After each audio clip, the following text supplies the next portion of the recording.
Hello, everyone. Welcome to this closing session of the Inspired Digital Learning Week on Multilingualism in Education. My name is Hanan Shaluki. I'm a public speaker and I'm focused on inclusive communication. And today I am your host. Very happy to be here. We have about 100 participants joining us today, closing this inspiring week together. I'm going to ask you all to share your name, share your profession, share your country in the chat box, just so we can have an idea where everyone is located. During this closing session, you will be able to use the chat box to share your questions, share your comments. You can do this publicly or privately. If you do it publicly, of course, everyone will be able to read it. If you do it privately, only the moderators can see your questions and they will pass them on to me so that I can ask them to our presenters. So right now, use the chat box, share who you are and where you are located, and let's get this week started. I would first of all like to welcome all our presenters that are remotely here, joining us from Vietnam, South Africa, and Belgium. And just like with the opening session, I am accompanied here in the studio by a very talented spoken word artist and illustrator. Welcome all to this closing session.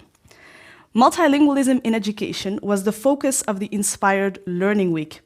As always, Inspired wants to add some international expertise and inspiration to the ongoing debates in the education industry in Belgium. The past 10 days, you could participate in several thematic sessions, hear presentations about multilingualism in Vietnam, South Africa, and Belgium, join inspiring dialogues with academics and practitioners, and exchange with educational professionals. You talked about how multilingual children's reading performance can be improved, how you can work on relevant materials for the classroom, and how the capacity development of student teachers and teachers in the classroom should look like if we want to build their capacity to teach in a multilingual context. Today, we wrap up and officially close the Digital Learning Week with this closing session. This is what today's program looks like. First, we have the welcome and introduction. That's what I am doing right now. Next up will be our interview with the country representatives. For Vietnam, that is Vu Thi Tan Hoang. For South Africa, that's Nangam Som Tsatse. And for Belgium, that is Caroline Frans. There will also be an inspirational keynote by Kira Bu, Educational Policy Lead at Oxfam IBIS, who's located in Denmark. Of course, we'll have a look at the illustrations of Nilu Kapoor right here with me in the studio. And again, we will end this session with an impressive spoken word artist, Sarah B. Cambo. Now, I would like to kick off this closing session by introducing the country representatives. If you've attended the opening session, you already know them. Vu Thi Tan Hoang is an associate professor, senior researcher, and lecturer at Vietnam Linguistics Institute. Nangam Som Tsatse is head of versioning at Funda Wande Reading for Meaning, and Caroline Frans is lecturer and researcher at the Ertevelde University of Applied Sciences. We have prepared some questions for the country representatives, but we will also ask them to comment on the polls that we took in the opening session. What I would like to add is that the country representatives are not just speaking for themselves, they have prepared these answers with the country team, so they will also speak on behalf of their team. Now, I'm sure you remember the polls we have taken during the opening session. Today, we're going to reflect on these results together with our country representatives of Belgium, Vietnam, and South Africa. So we're going to ask them to give their opinion on the polls, but also ask you, our audience, the participants, to comment. Let us know if you agree or disagree with certain results and why. So let's start with the first poll. Multilingual children have a lot of opportunities to hear and use their home language in daily life and therefore do not need mother tongue education. 83% disagreed, 17% agreed. Let's ask our country representatives what they think. Vu Thi Tan Hoang from Vietnam, how do you feel about this? Wow, 83% disagree with the statement. I disagree too. I think this is an erroneous belief.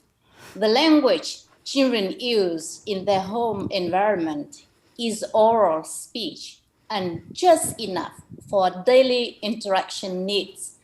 For learning activities at school, Besides the daily speech, children will need an academic language, which includes academic vocabulary, grammar, structures, and pragmatic strategies.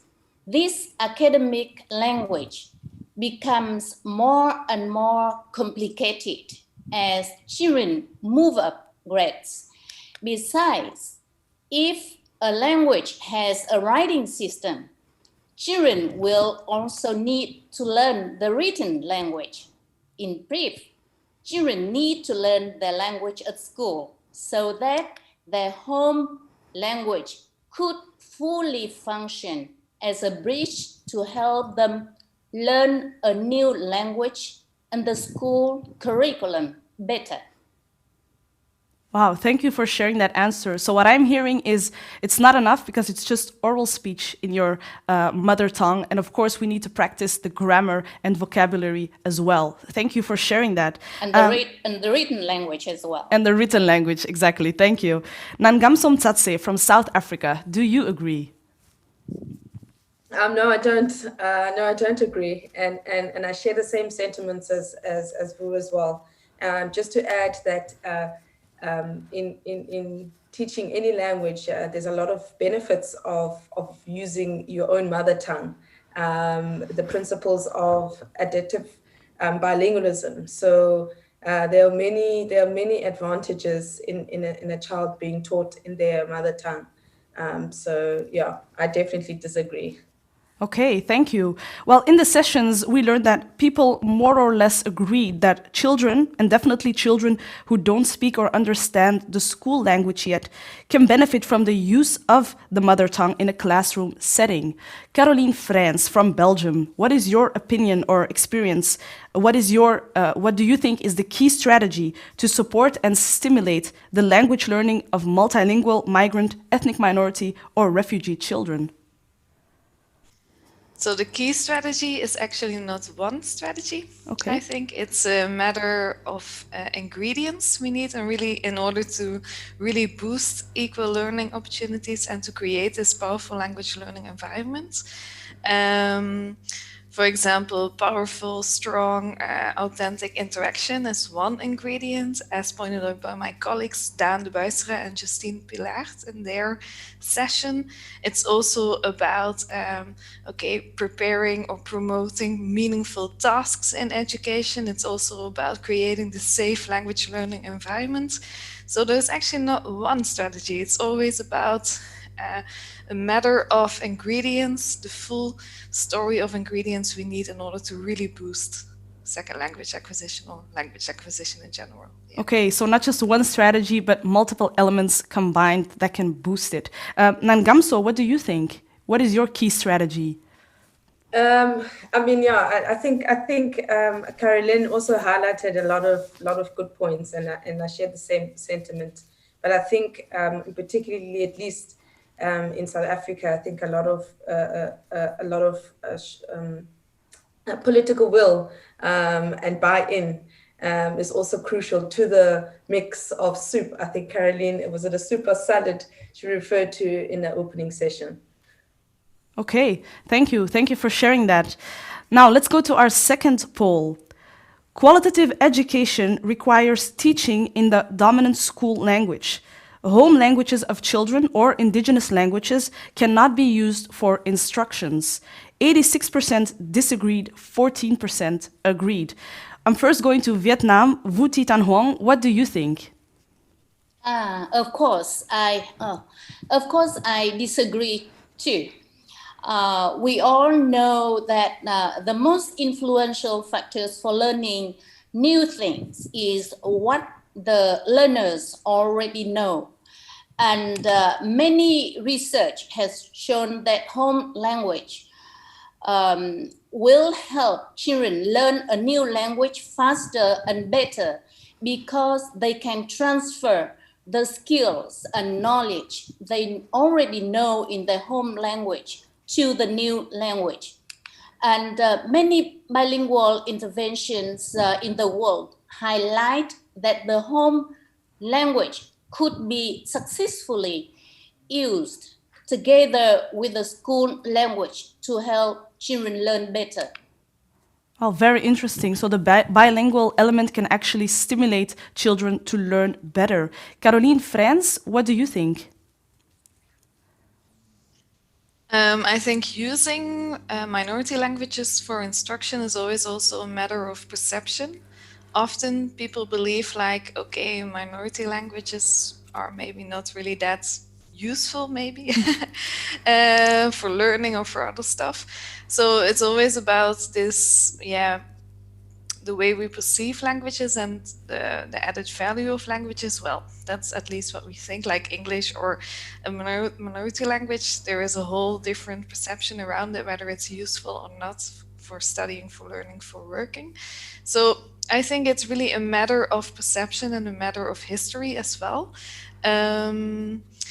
If it's, for example, not really possible to organize bilingual education because maybe sometimes there is a lot of diversity, and I'm just thinking in practical ways now. It's already a good start, I think, to focus on language awareness and to accept and welcome diversity in the classroom and to let students use their home languages at least as a good start, because research shows that focusing on language awareness activities for well-being and for learning is a good booster or a good starter for language learning as well. So yeah, it's a matter of perception. That's my first answer. And the second answer is let's start with language awareness then. Yes, let's start with language awareness. Now, what you said, the first element about the value of languages, this was also related to a question that came up during the opening session. It was that in many countries in the world, some languages are considered more valuable than others. Vuti Tan Hong, would you say that is the case in your country, for example? In Vietnam, the formal discourse does not disvalue languages of ethnic minority groups. But in reality, these languages differ in terms of their social functions and domain of usages.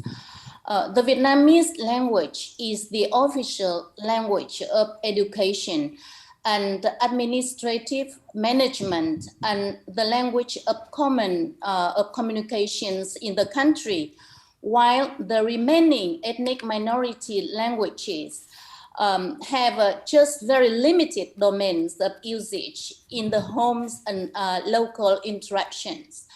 And it is a still very popular belief that ethnic minority languages are not fit for learning activities because they lack appropriate vocabulary and writings. So this learning week has persuasively shown that this belief is wrong. Children's home languages can be and should be used at school in different ways to facilitate children's learning at school. Well, very interesting to hear that this week has also influenced maybe the value of certain minority languages. Well, another question that we could raise is, who are these key players in dealing with multilingualism in a school setting? How or where do we train them? Do we need to target teachers, or perhaps there are other key players in society that can address this issue of multilingualism? Nangamsom Tsatse, what do you think? In South Africa in particular, I'll talk about the South African context here, is that the languages that kids get taught in schools, it's usually the SGB, which is the parent or school's governing body that picks a language. But I also think even more than that, we need a lot of, like Karine has mentioned, a lot of language awareness. And I'm going to constantly go back to the political will. And I mean, I suppose, where do we train these people, and how do we target these people? I think in our teacher trainings, there's definitely and we're starting to see a lot of good programs in South Africa, where BEd programs where they're preparing teachers to be able to teach in these multilingual classrooms or contexts. So there is clearly a shift. There is definitely an awareness although, like I said, mentioned in the opening, is that although our constitution embraces multilingualism and we encourage multilingualism, at least the Ministry of Education itself has not yet resolved of how do you monitor this multilingualism from an education perspective? How do you assess? How do you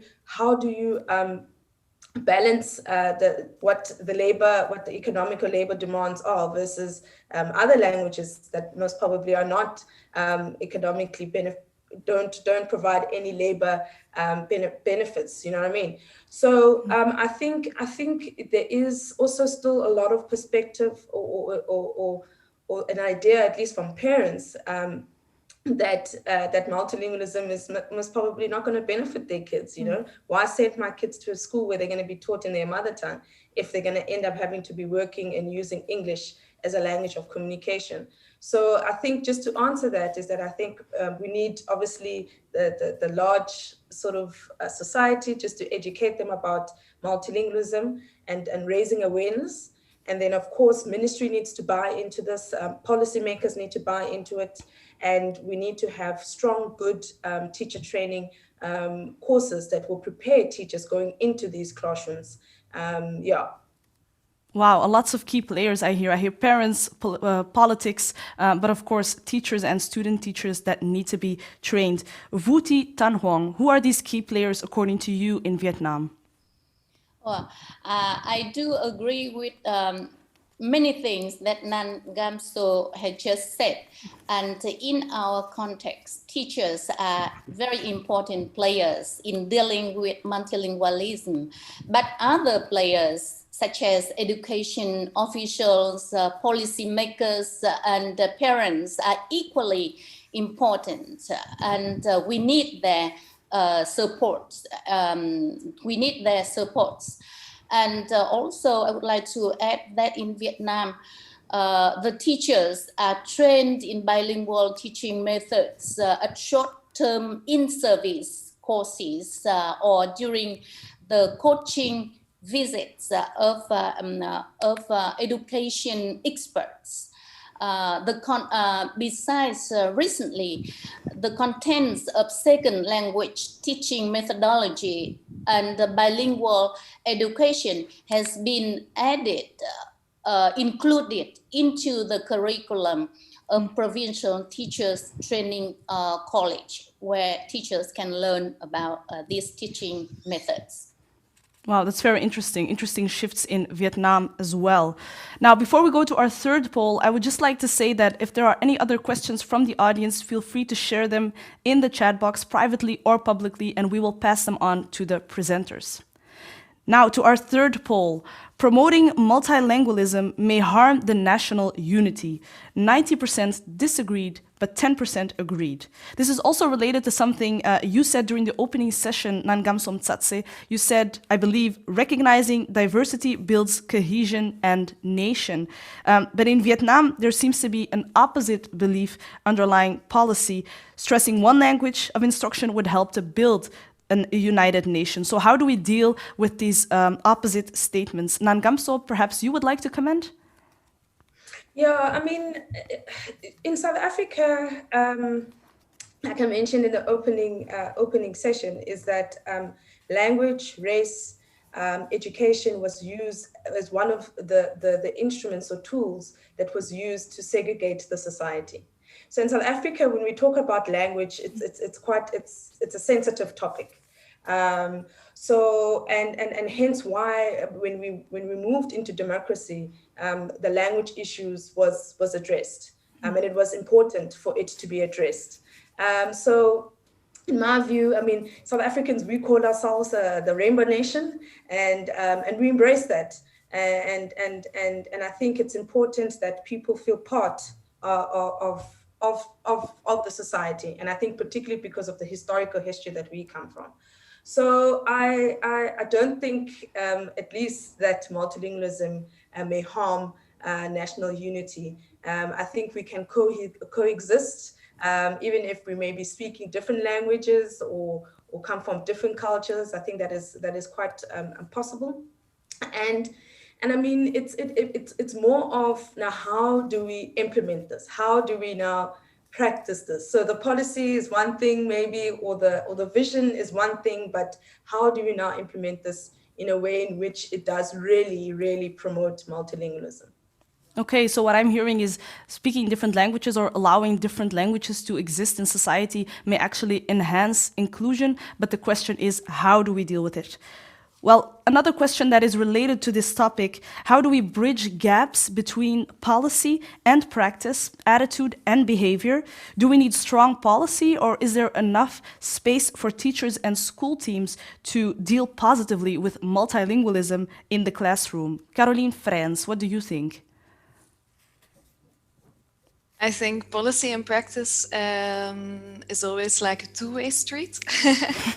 They want to communicate, they want to be friends with each other. Otherwise, people tend to find their own ways. I don't know if you are familiar with these walking paths. There were always like other walking paths that were originally planned by, I don't know, the city or whatever. So people always are, they are very creative in finding or creating or searching for their own pathways. And I think it's also related to what we have said earlier about this idea of one nation. I think this is really like a very typical idea born during the Renaissance and later. During that time, we were in need of one country, one history of the country, one language, one nation having borders around us. But before, it was very common to have a lot of diversity, and it's still the case, of course.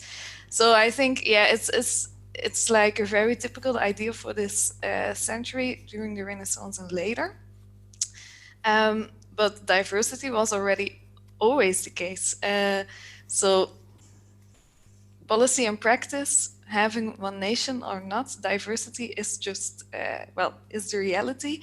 And policy and practice really want to communicate with each other and to find policy that boost practices or help create stronger practices, and the other way around. Practices should inform policy as well, of course.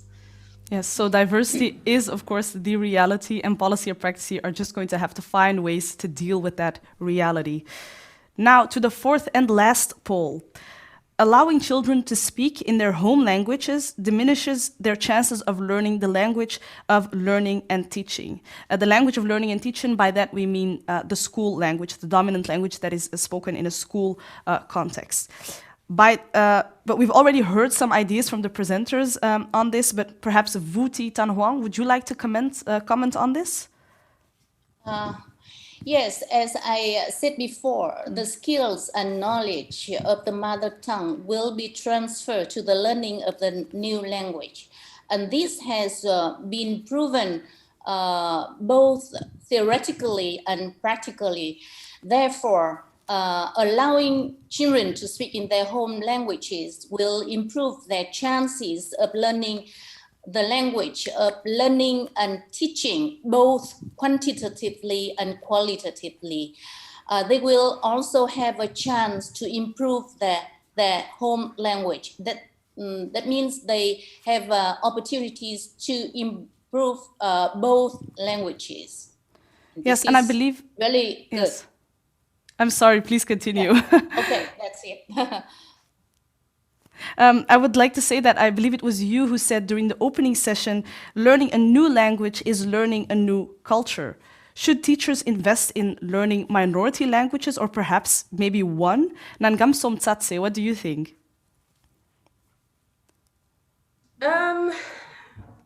It's a bit of a tricky one because I think teachers already themselves, I think they are doing a lot. But I think this is where we would say, at least to prepare teachers in being able to teach in these multilingual contexts.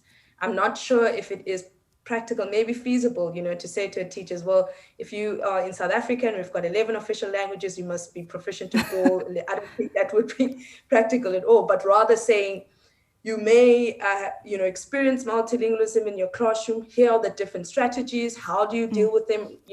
providing more support or strategies to support those kids that most probably don't speak the dominant language. So I don't think pushing teachers to be speakers of all languages is feasible. Yeah, so learning all the minority languages might be difficult, but perhaps we can, train our teachers to be more aware of these multilingual context.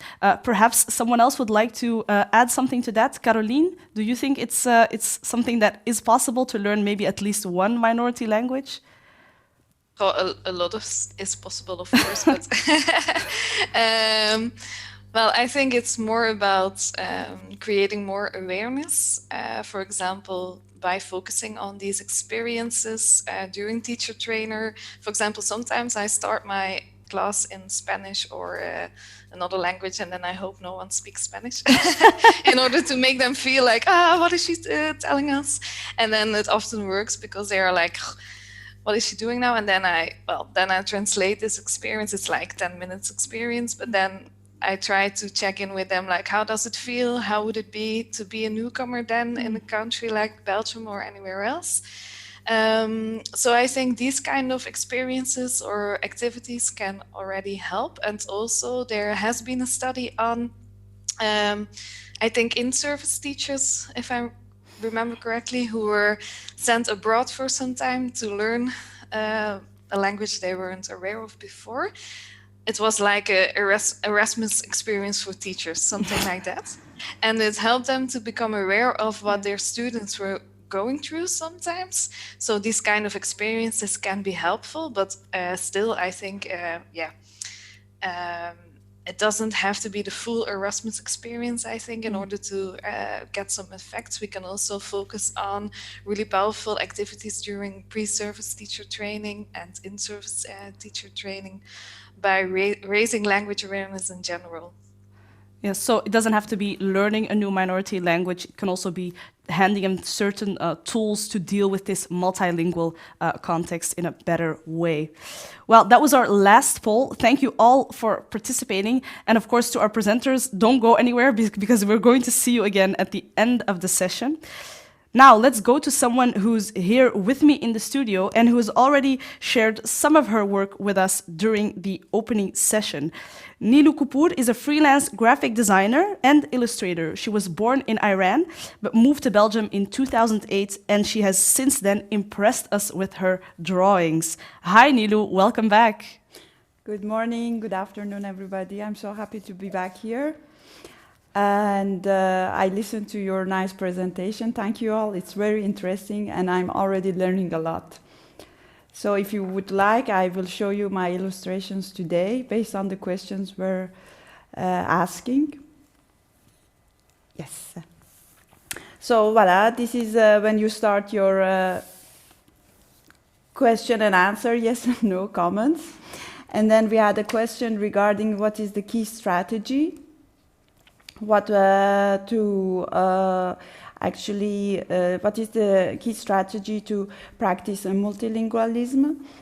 And then we had these, who are the key players? Is it only the teacher who should take care of this, or we have more key players here? Then we had this to fill in the gap between policy and practice. And if learning a new language means to learn a new culture. Voila, I hope you like it. See you soon again. Yeah, definitely. Thank you, Nilu. And we will get back to you very soon. Before we go to our keynote speaker, I have one question from the audience that I would like to ask our country presenters. Instead of teachers just learning minority languages, maybe we should have more native minority language speakers as teachers. What do you think, Nangamson Tsatse?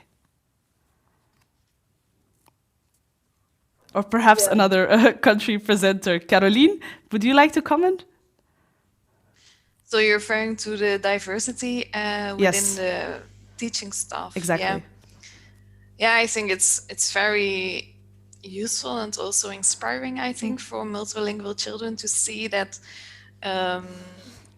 adults with similar backgrounds like them can become teachers as well.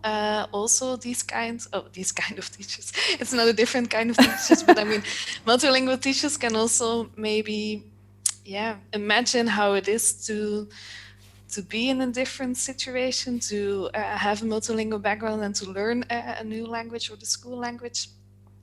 So yeah, of course, more diversity in teaching stuff in our schools, that would be very welcome. Very Sure. helpful. Thank you, Caroline, for answering that question.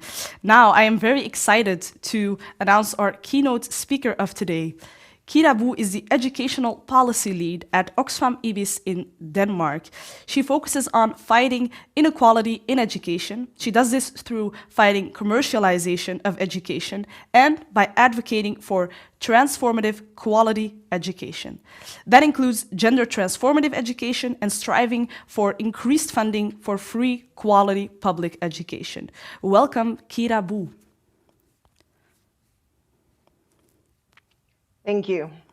I had a presentation, and then after listening to the speakers before, I've actually decided not to share and instead talk a little bit about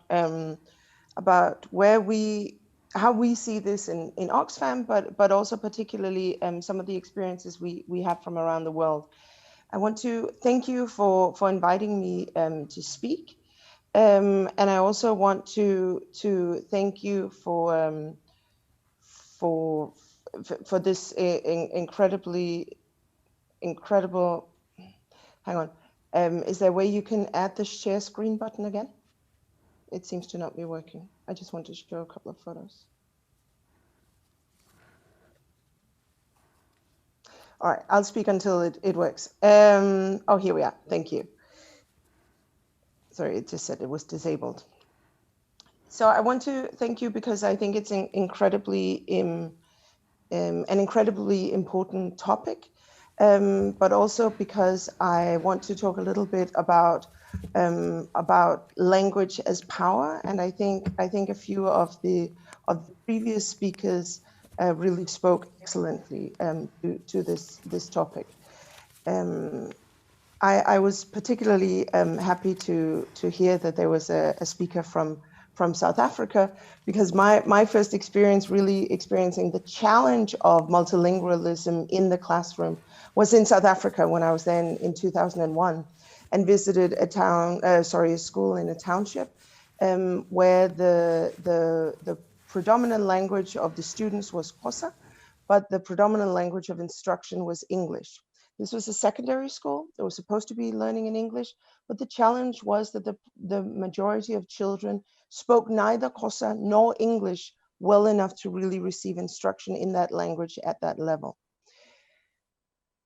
At the time, I thought, well, they should learn English. I was 19. What I realized later on was that there was a good chance that these children, or young people as it was, had not actually broken the reading code in their own language first, which meant that every time they received an instruction, the teacher had to speak two languages. It meant that she only got through about half of what she was supposed to, but she knew it was the way to get to the majority of the young people. It was a real challenge then. And I was very happy later on to join Oxfam IBIS, it used to be called IBIS, which has a long history of working on mother tongue education in Latin America and in Africa, but predominantly in Latin America. So I want to challenge you to think of language as power, not just as language or as language of instruction or as a way to communicate. In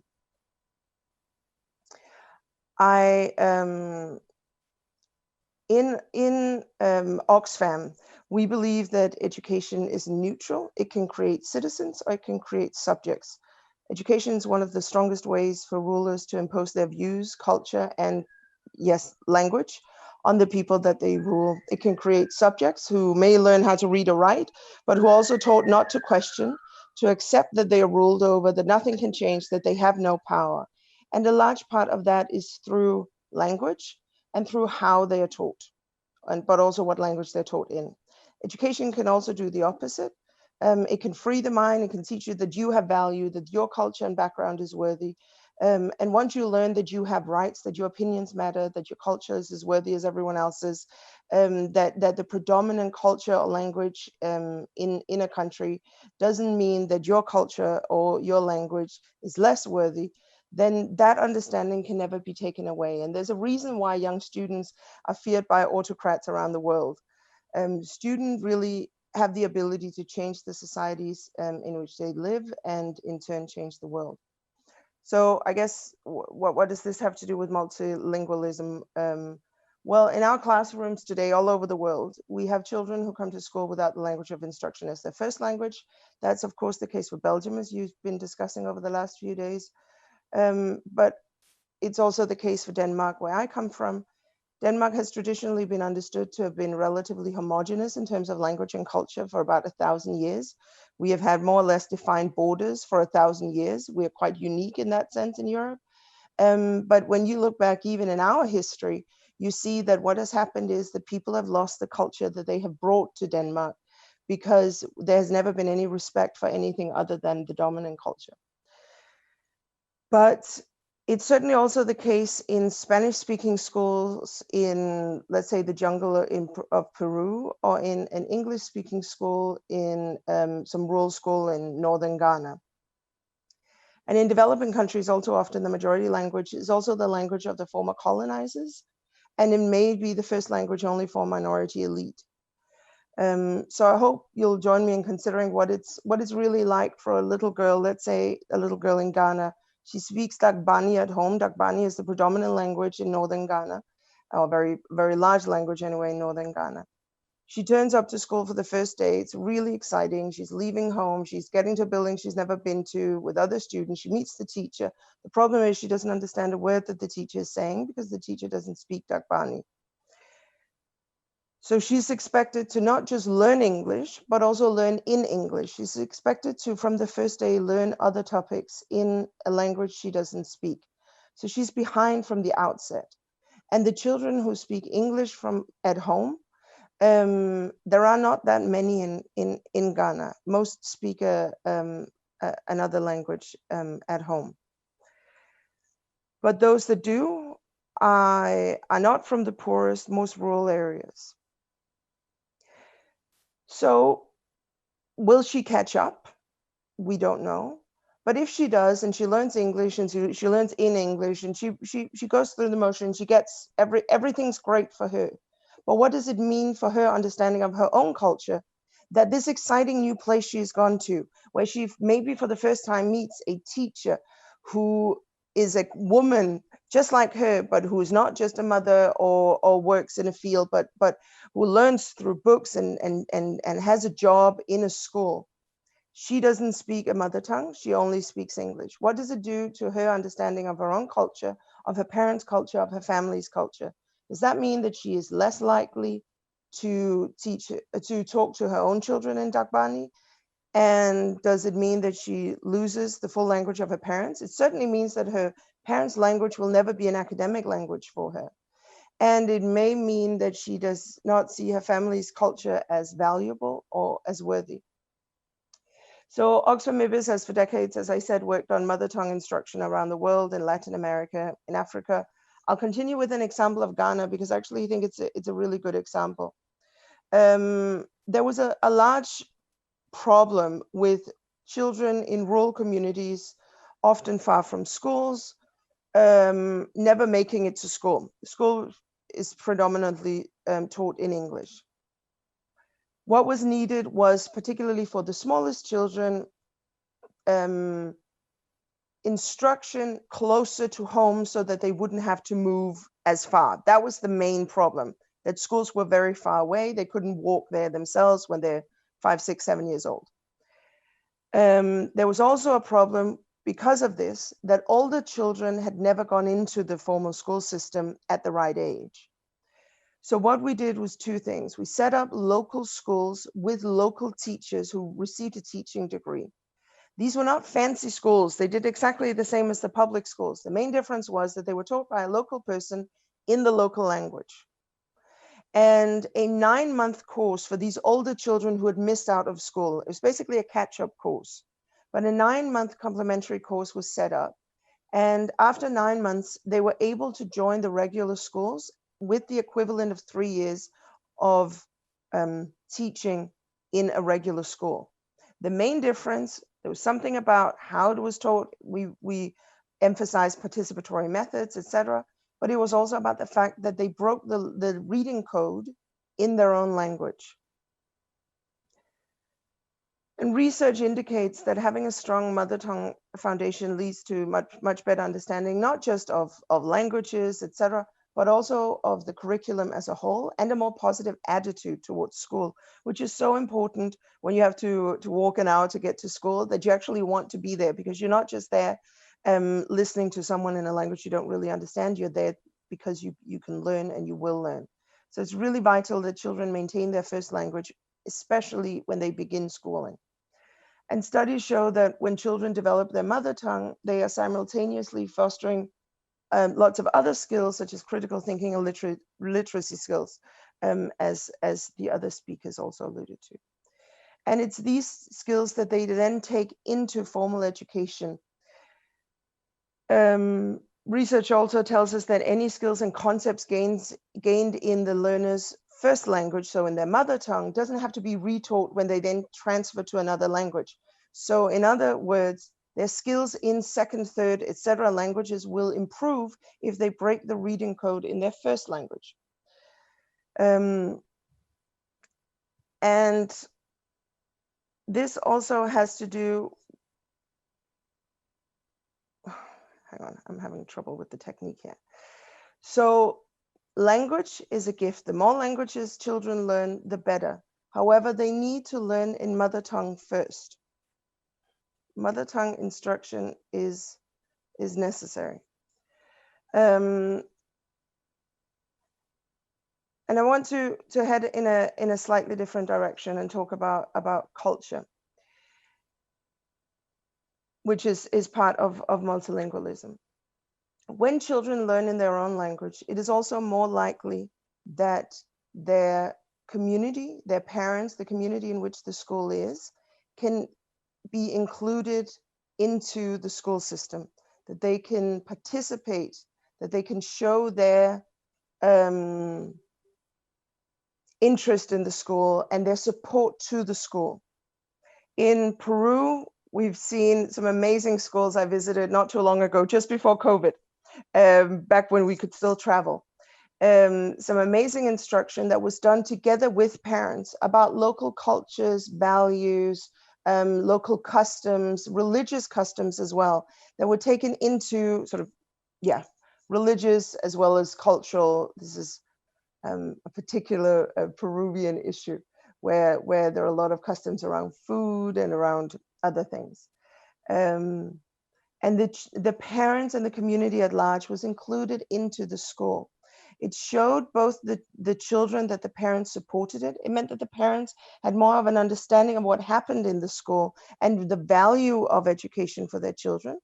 But it also showed the parents that school was not dangerous, that their culture was also represented. And a large proportion of this is because of language. It's also about culture. But if parents speak another language than the school, that of course gets more difficult. And then I want to just end by going back to this issue of power. If this little girl we talked about in Ghana before, and there are a lot of them, and they're wonderful. If she goes to school and she is taught that her culture has value, that her parents' culture has value, that she is, that where she comes from and who she is means that she can, that is an added power that she has, that she can be absolutely everything and anything she wants in the world. That will help change not just her and her community, it will help make her a role model to other children, and it will help empower her society.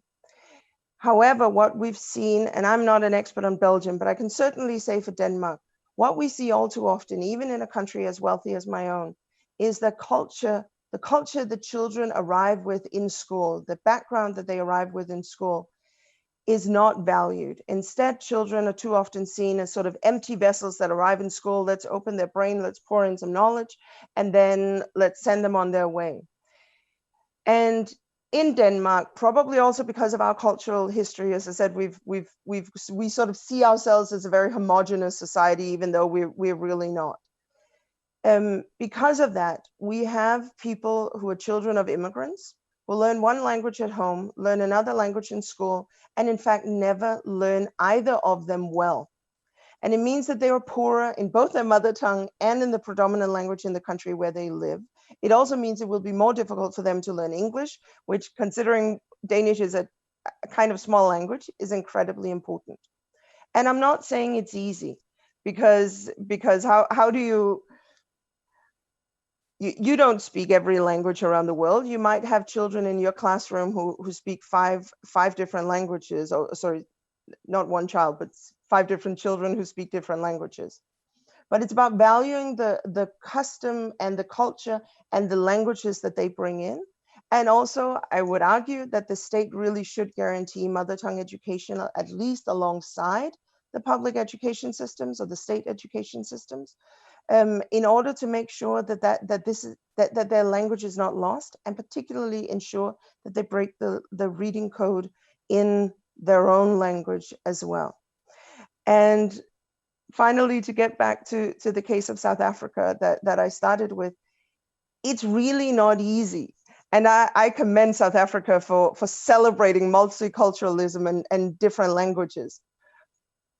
But what do you do when you have young people in the school who don't have an academic mother tongue, on academic level in their mother tongue, and who do not speak the language of instruction well enough to actually receive instruction or participate in the education system? Basically, you have to start over. It's not easy, but what's really important is that we don't get to the point, like in this one particular school. I'm not saying that this is South Africa's fault. It was just one particular school that really struggled. The solution is not in secondary school. The solution is not in the end of primary school. The solution is very early on. It's the first years that really make a difference. The first years make all the difference. It's about breaking that reading code. And then it's about teachers being open to having various cultures and various languages in the school and celebrating that. Yeah. So I think I'll finish here and just again challenge you to think of language not just as instruction, but also as culture and as power and the signals that it sends when language and culture is ignored. Thank you. Thank you, Kirabu, for your keynote. Very recognizable for someone who also grew up speaking multiple languages like myself. I do have some questions for you. There was a little discussion going on in the chat box. Would it be a good thing if monolingual teachers would learn other languages just to share the experience with their pupils and to realize the challenges that go with it? Yes, I think so. But I think we have to remember that learning a second language, if your instruction and your whole life has happened in one language, doesn't necessarily help share the experience of learners if what they're being asked to is learning in a second language. So sorry, I'm just saying that there was a PowerPoint glitch. I apologize. I think it is incredibly important that there's recognition of what, not just that there are different languages, of course, but also the fact that these children are learning in a second language, and that's really different from a teacher learning a second language as sort of an add-on. But absolutely, I believe everyone should speak more languages. I think it's incredibly important. I also have to say I used to live in Brussels. I used to work in the European institutions. So I've never been in a more multicultural place in the world than Brussels, and yet it felt like it sort of developed its own culture simply because of its multicultural and multilingualism. And I even heard that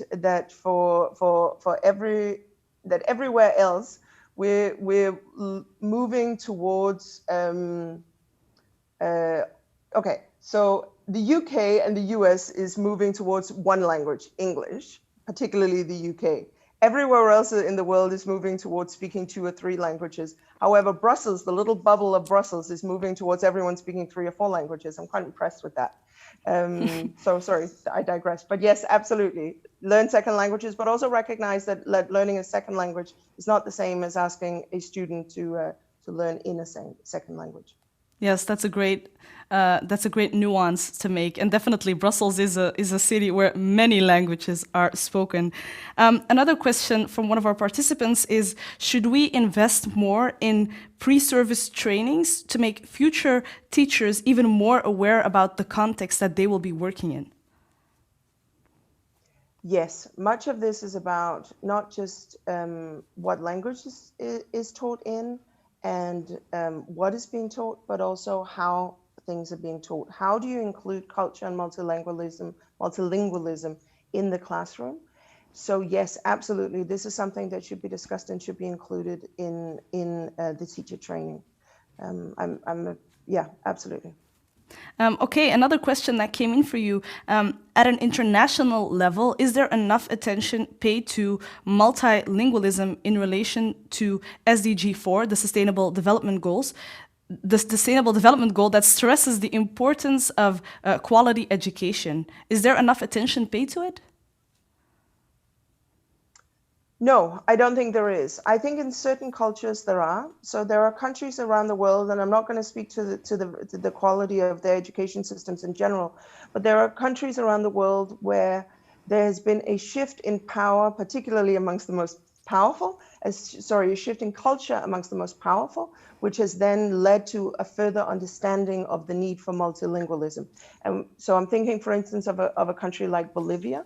I'm not going to comment on the political situation in Bolivia or on the general education system, simply because I don't know enough about the general education system.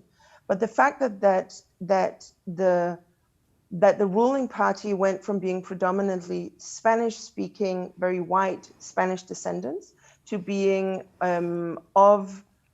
descendants of sort of native people of the land of Bolivia, meant that there was an increase in understanding of the importance of culture, multilingualism, etc. And there was a change in the rules so that children should be taught in their mother tongue, but also so that various cultures and sort of history should be part of the schooling system, which is quite impressive. It is possible to make that change, but I think part of the problem is that in most countries, the ruling class has not moved, has not changed. That was quite a dramatic change that happened in Bolivia. And I think also what we're seeing, I will at least say for my own country, but I imagine many countries in Europe, is that there is also a fear of multiculturalism and multilingualism. Are we losing our own culture and our own language if we work with others? I don't think that's the case, but it is certainly a fear, and I think it is also the reason why in many countries in Europe we've moved away from free, publicly funded mother tongue education to it having to be paid for by the parents. Okay, so some important shift in many countries. Another viewer said, "What an inspiring talk, Kirabu." I agree, but I still struggle with all those different languages in the class. As a teacher, I value all their languages and culture, and I use it in my classes, but I don't see how one can help them break the reading code if they, like in our case, arrive at the age of 12, between 12 and 18 years and don't know how to read or write in their language. It should be a one-to-one course, but how? And to give you a little more context, this person teaches in Dutch. Dutch is the instruction language, but in a very dominant French-speaking context in Brussels. So every pupil in his class speaks another language at home or comes with a different language and doesn't really have a home anymore. Yeah, this is a huge issue. So there was a study done in Denmark not too long ago about the educational attainments of immigrants and refugees who come to Denmark, depending on what age they arrived in Denmark. And one of the main challenges was that the later they arrived, the worse they did. And in many ways, when I read this first, it sort of made sense. You know, it means you might arrive with no education from where you came from. You may also, as we know many are, have been on the run if they're refugees for years and years and years before they arrive in a place where they will settle, which in this case was Denmark. But the other issue was that when they arrived, when they were 15 and older, they were not introduced into or sort of put into normal classes because our normal education system ends when you're about 16. So instead, they were put into this parallel system with only other immigrants or refugees. And then they were put into the youth system without actually having a sort of a youth, sorry, we call it youth system, but it's basically upper secondary education, which is not mandatory, without having learned proper Danish. So I don't have a solution to that, particularly not for young people. But I think where there is, so there are a few things that one could argue and that I think some countries have done very well. One is intensive reading courses in their mother tongue. So I'm not asking this individual teacher to be responsible for that, but I think that could be the state's responsibility rather than having illiterate people in your country. Please help them read, but having them learn that in their mother tongue, then move on to learning Dutch or whatever. So have it be a two-step thing. But the other thing, which is really a shame, is when we don't catch the younger children, because the younger children have every opportunity. They go into a normal public education or whatever you call it in Belgium, and they are around other children, which is really how children are supposed to learn languages, by talking, by speaking, by using the languages. And the second they go above, the second they become teenagers, it becomes such a struggle. So I'm afraid to this person, I don't have a solution for what to do in the classroom. I think so much of this is about, I think there are two different levels. One is that the state has to step in and take responsibility and set up a system that is more helpful also to you as a teacher. But the other side is, and it sounds like you're already doing that, is you cannot solve the language problems if you see young people when they're teenagers and they don't speak, the language of instruction. And you cannot help them break the reading code in a language you don't speak. But it sounds like you're already doing the other part of it, which is being respectful of their culture and the fact that they do come with a culture and a language that does have value to them, but also to the classroom. Oh, thank you. I'm sure that's a very valuable answer to the participant who asked it. I have another question for you. By ignoring minority languages in school, do we risk losing knowledge, as those students from other backgrounds won't accept that knowledge from the academic or elite language? Yes, there is definitely a challenge, and studies have been made about if there is a language where you only receive instruction, you don't actually have any interaction, you don't have any nice times, you don't hang out with your friends in that language. It is a language where you only receive information and instruction, and often you're told what to do in that language. It means that you are also less likely to accept that language and respect that language. So yes, absolutely. I would even take it one step further and say that as a country, we risk losing out when we don't accept the culture of all of our citizens. I keep coming back to this fact that my own country has the story in Denmark is that we didn't receive any immigrants until the 1970s, despite the fact that some of our most famous people have German sounding, Jewish, or Russian sounding, or whatever sounding names. Those are some of our most famous citizens, but we don't think about them as immigrants. We think about them just as Danes, and that's fine. But we've also lost their culture and the values that they could add somewhere along the way. They brought value. Every immigrant brings value to the country that they come to. And of course, that happens no matter what. But you bring more value if you're also allowed to use your culture and your language, but also your culture and language is part of culture, to really enrich the society that you end up in.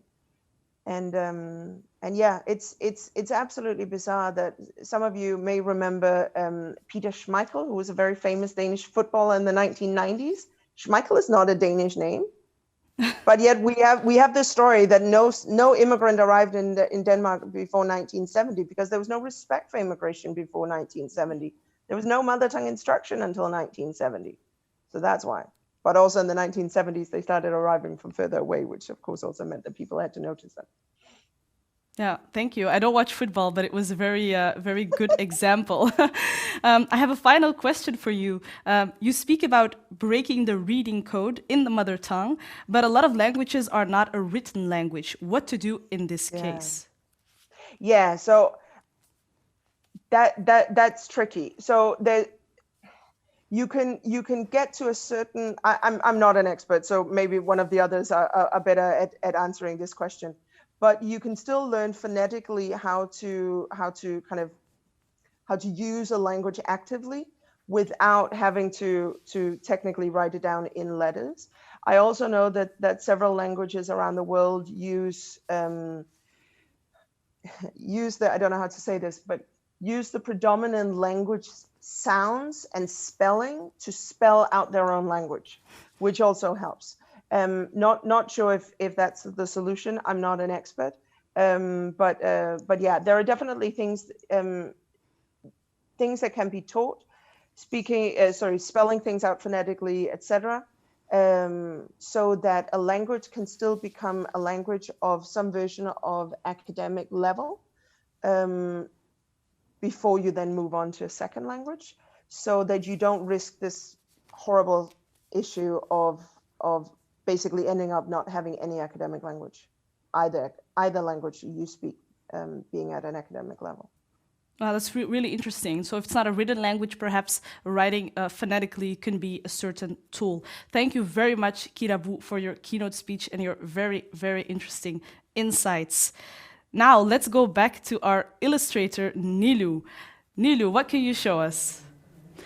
Okay, I made 2 more illustrations based on the last interview, and it's about the public education, that all the children from the whole world should have equal education. And I was really amazed by the sentence she said, like, language gives you power.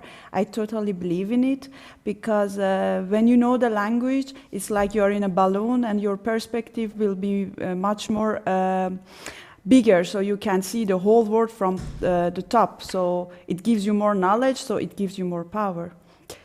I totally agree with her.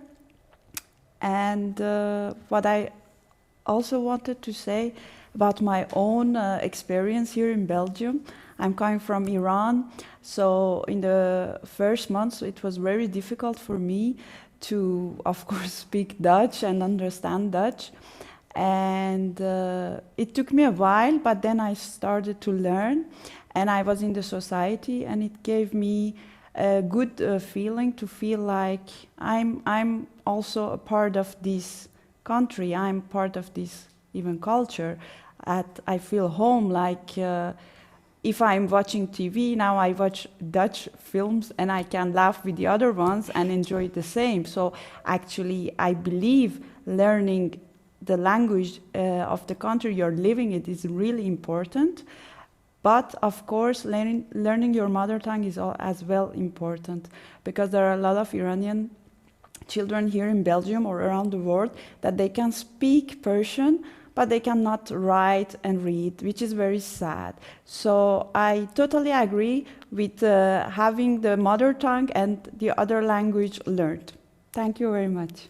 Thank you, Nilu, for your illustrations, but also for sharing your personal language experience with us. I would also like to add that the illustrations of Nilu will be published online together with the presentations and the recordings. Now, I hope you are ready for a performance by someone who is right here with me in the studio, Sarah Bekambo, aka Black Siva, an all-round artist from Leuven who transforms her daily inspiration into socially critical texts. I give the floor to Sarah Bekambo. Thank you very much. Hi everyone. Today the poem will be in English. Last time it was in, 3 different languages. So today it's gonna be in English. And bear with me because the clue, as we say in Dutch, the punch of the poem is actually at the very end. So the rest is a little bit, it's a side story, but come along on my journey with me. All right. Hi, my name is Sarah. I'm 19 years old and I'm from Leuven. I love playing tennis. It's just a way to express myself. I love reading, writing, making poetry because it's a way to express myself. I love learning, reading, and making history because I'm a little bit anarchistic, a little bit. Anywho, why am I telling you all this? What's the point about it? The thing is, the point of my poem will not be clear anytime soon, so just bear with me, get along with the ride. When people ask me what I do, when they write me a mail, when they write me a text, and they don't know who I am, they just write me a text and they say, Sarah, what is it you do? I tell them this. And the image that aligns with that is never this. They envision a girl who wears glasses, who's white, who lives with her family, who has a dog, a cat, a hamster, a pig, 2 brothers that are worse than the pigs. But anywho, that's not me. Me is this. Is the I don't care how my hair looks, I'll just make sure it just doesn't look that I haven't slept. Is the oversized hoodie. It's the baggy pants. It's the Nike socks with Nike shoes. Yes, that's how I am. But it's not that. And every time I have to introduce myself, I just say, hi, my name is Sarah. But officially, my name is Injowo Afumba Mwanamponi Mamondonjo Bekambo Sarah. Now, that's the name that fits this picture, right? Obviously. But every time still, I just say, hi, my name is Sarah. We live in a world where when I want you to have a piece of me, a piece of myself, I have to take that piece, chunk it in, chip it out, and then give it to you so that it aligns with your piece, that it fits your imagination and your perception of what I should be. Let it sink in. Let it sink in. Our world is sinking. Our planet is shifting to another dimension where the evil plays the role of victim. Where living is an act, we are all actors, and this messed up system is directing. When we are not, we are just alive. In a place where there's no he, she, them, and I. There's only me, myself, and I. Where I'm trying to look for the beauty of all of this seen through my human eyes, but everything that is human seems to lie. In the skies, they try to hide me in their ghetto. In the skies, they try to spy on me in my ghetto. In disguise, they try to take pride of my ghetto. Say I couldn't pronounce, so they took away my lingo. They took jabs. They took our dabs, our nenes, our rock, our wool, to force us to limbo. And then I ask myself, is it me? Is it them? Is it it? Did the system really fail when it was built to do so? It hasn't failed. We have. Thank you. Thank you. Thank you, Sarah. How was what was your language experience like? You performed in English, but I know you speak multiple languages. My language experience is very, very vague, and I'll put it that way because so from like my household, we were taught like French, but I spoke Dutch from school and also at home, of course. And then like through TV, you had English, so you had these three main languages, which resulted into the fact that I cannot speak any of them perfectly anymore. Like, I'll talk to you and then suddenly when I'm trying to find the right word to say it, it will pop up in French. And then when in a sentence after, it will pop up in Dutch. But I will never be able to tell you I know that word in Dutch, in French, in English, and in German, because I only know the nuances of it in a specific language because it presented it to me in a specific context.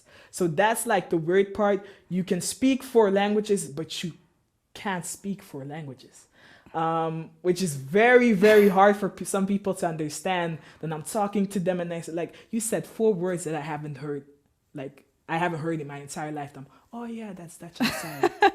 It's very recognizable from someone who also speaks multiple languages. It's the way you feel with every language or with every word. Like every language has like a vibe and you use it in a certain type of vibe. So like when I'm with my friends, I speak English. When I'm at home, I actually speak French. But when I'm in a formal setting, I will always speak Dutch. Like when it has to be formal and I have to speak to someone in English, it's weird for me. It's really weird because it's like, no, because like Dutch was linked for me with school. And when I was at school, I had to prove them that I could speak Dutch. So I would always crack up random difficult words that I was like, I don't even know how to spell this, but I would use them. And that's a weird links that you make with language.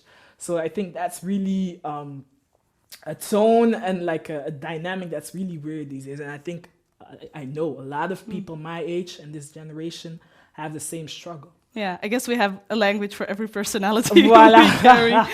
All right. Thanks a lot. Thank you. Now, I would like to go to our country representatives before we end this closing session because we have asked them to prepare with their country team some key takeaways, a key message from this learning week. So let's go first to Vietnam, Vuti Tan Hoang.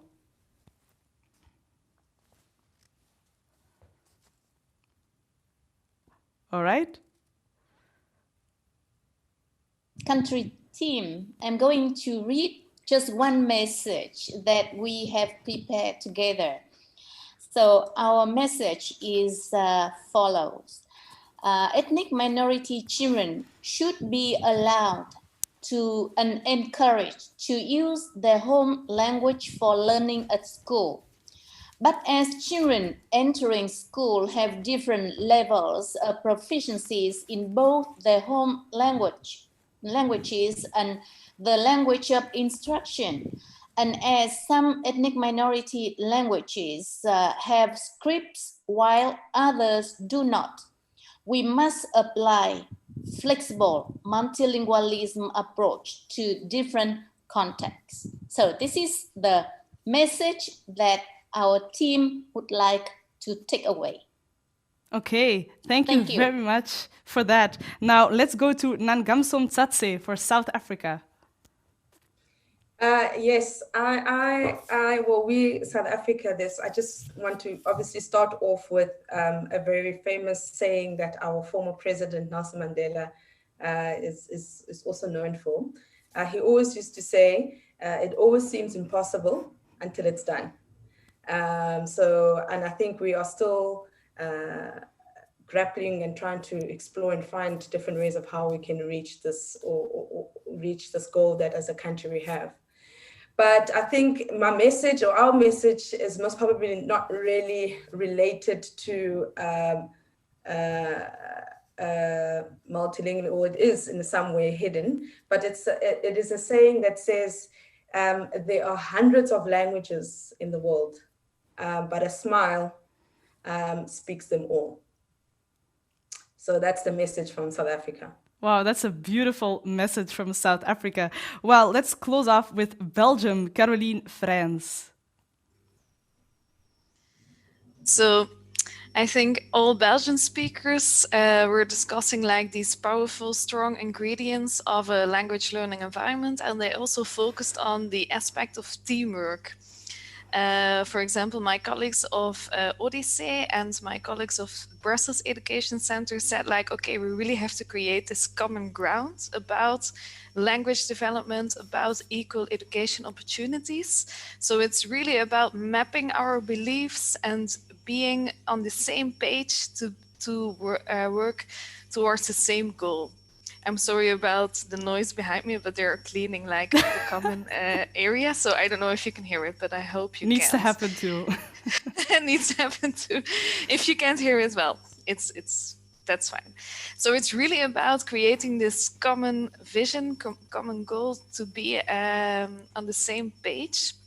And we really have to focus on these ingredients as well, such as the powerful, the safe language learning environment, meaningful tasks, and real interaction. So I would really like to wrap up with this idea of Arif. You remember him from last week, Arif, who newly arrived in one of the classrooms in Belgium. And I think we should focus on or compare these students with plants or trees. But trees was harder to show, so I choose a plant. Like, how can we create the right environment for all of our students, monolingual, multilingual, newcomers, second, third generation, doesn't matter, so that they can really grow and really become more successful language learners who feel welcomed, embraced in our educational system and the wider society. Well, thank you. That's a great message and a great plant metaphor, I have to say. Very clear. Thank you, Caroline Frans. That's it. That's the end of the closing session, end of the Inspired Learning Week on multilingualism in education. We know that we were not able to answer all your questions, but if you still have questions, feel free to send them through email at info@inspired.net, and the organizers will pass them on to the presenters so you can still get that answer to your question. I would also still like to add that all the materials, that means all recordings, will also be available online very soon. Now, of course, I have to thank a lot of people. I would like to thank all the presenters, also those who didn't present today. Thank you for sharing your insights, your inspiration, your expertise with us. Thank you, Sarah and Nilu, for showing your talent here and inspiring us all. And of course, there are a lot of people behind organizing this week. I would like to thank everyone who participated behind the scenes as well. And of course, big thanks to all the participants who joined us throughout the week. I know that I had lots of fun hosting this, and I hope to see you again. Thank you.